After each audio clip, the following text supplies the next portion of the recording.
The Travels and Adventures of Little Baron Trump and His Wonderful Dog Bulger. Chapter 6, Part 3. To this score, add scores of statues posed in every conceivable attitude of grace and beauty. Here a group, there a single figure, and farther on by twos and threes, standing, reclining, sitting, at play, in meditation, listening, reading, thrumming stringed instruments, in attitudes of the chase, casting the quoit, or reaching up to pluck fruit or flowers. Is this a dream? I murmured. Am I not the sport of some mischievous spirit of the place? From this deep reverie, the loud barking of Bulger aroused me with shock like violence. I looked in the direction of the sound.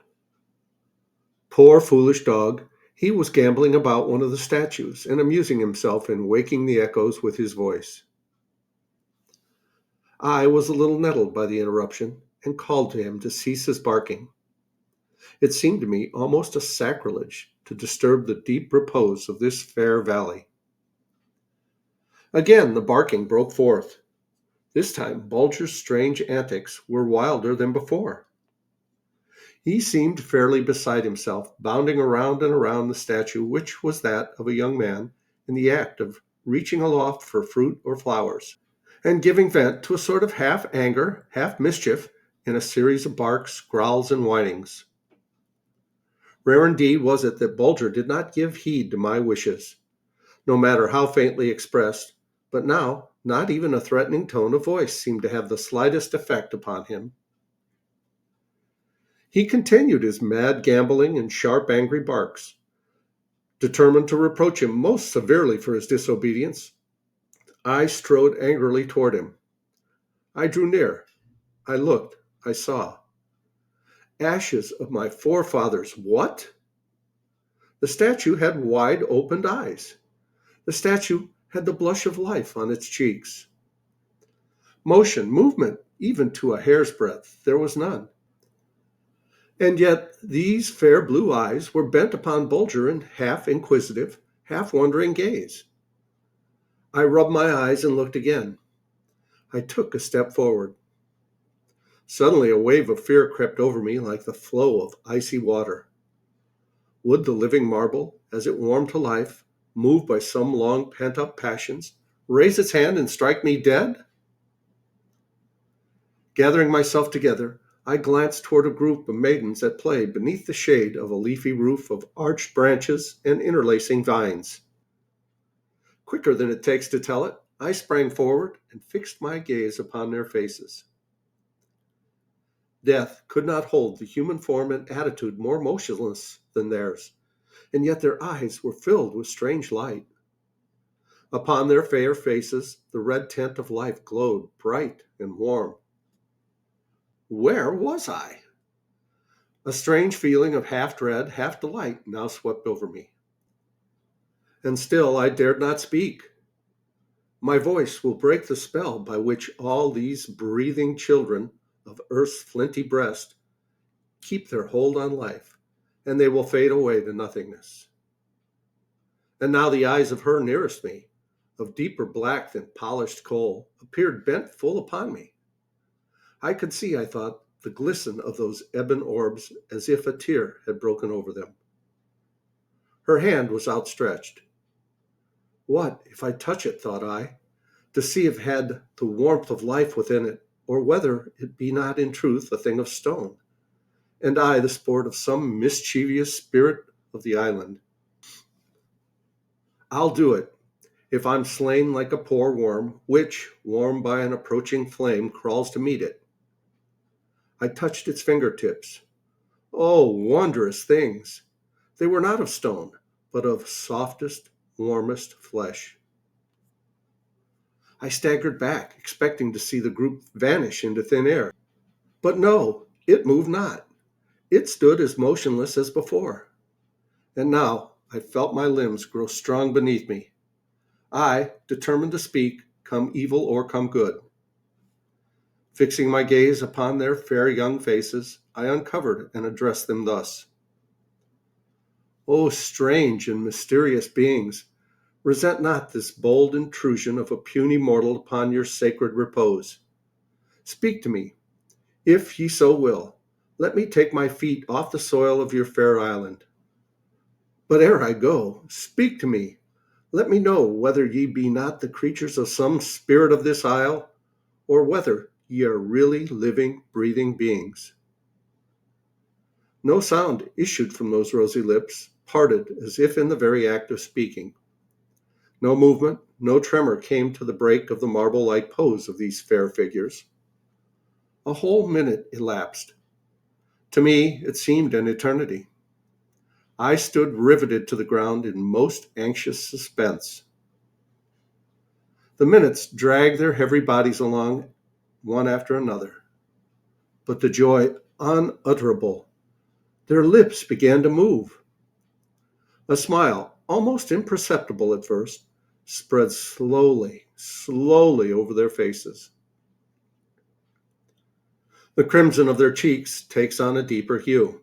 Their eyes bend a most sweet and friendly look upon me. The word "we" falls gently on my ear. Another pause. I lean forward in most painful suspense to catch the next faint syllable. It came at last. Live! They live! I cried in a loud and joyous voice. They live! I am not the sport of any strange divinity. These figures are not cold and senseless marble, but warm-blooded, breathing, thinking, living beings. I cannot tell you the depth of my satisfaction that this discovery was made by my loved Bulger. He saw the terrible perplexity which had come upon his master, and hastened to his rescue. Not frowning face, not threatening voice was sufficient to turn him from his purpose of letting light in upon my darkened mind. In my deep contrition, I could scarcely bring myself to speak his name. I felt how unworthy of his love I was. But he pardoned me with a nobility of character more than human, and spake his forgiveness by covering my hands with caresses and uttering a series of soft, low barks. With Bulger by my side, I now mingled with these flesh and blood companions of the island's marble dwellers, passing from one group to another in speechless wonderment. Aye, in good faith, they were alive, but not more so than the flowers, the shrubs, the trees, the vines which helped to make up the lovely scene of which they were the brightest and fairest ornaments. The vines moved from place to place more rapidly than they. The flowers opened their buds more quickly than the maidens did their lips. Like beautiful figures of wax, moved by the slow uncoiling of some hidden spring, these lively statues passed hours, nay, days, in rising to their feet or sinking down upon the velvety greensward.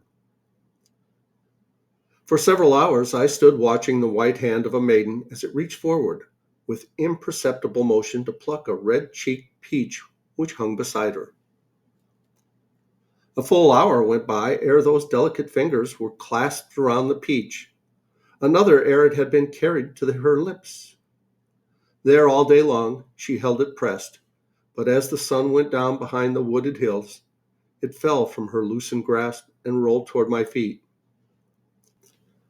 I slowly stooped, for I was not long in discovering that my quick movements pained these animated statues, and picked it up. I could feel that some of the pulp had been drawn from the luscious fruit, but the skin was hardly broken. So gently had she fed upon it. At this moment, seeing a smile upon the face of one of the maidens, I turned to find upon whom she had bent her gaze. It was a handsome youth who stood perhaps 50 feet distant, with his eyes fixed beamingly upon the maidens. Surely, thought I, affection will, as in other lands, quicken their movements. They will advance toward each other somewhat rapidly now. But no, the long twilight yielded little by little to the deeper shadows. Night came. The moon set its glowing disk in the heavens, and yet that youth was not near enough to clasp the hand of the maiden he loved. From the first coming of the twilight, smiles had been slowly gathering upon the faces of the other youths and maidens, whose eyes were turned upon the lovers. At this moment, a gentle ha fell upon my ear, and after the lapse of half an hour, another and louder ha followed it, to be, after a still longer pause, followed by still another ha. This last ha was lengthened out into a clear and ringing note which lasted several seconds. Then it grew fainter and died away like a spent echo. Their mirth was over. As I was threading my way among these living statues, one morning I came upon a group of children at play.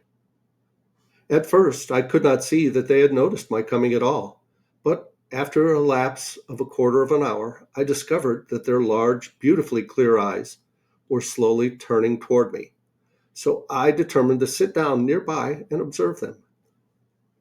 Fancy my delight upon finding that a delicate, thread-like flowering vine had twined around and around the body of a little golden-haired maid of about 7, encircling her neck with its many-colored leaves and coral berries, and coiled itself like a crown of gold and crimson upon her soft ringlets, dropping its blossoms and tendrils gently down around her head and shoulders. Seeing my astonishment and hearing my words of delight, a mild-faced woman seating near me slowly raised her hands and extended her fingers to make me understand that these little cherubs had been 10 days at play there upon the ground.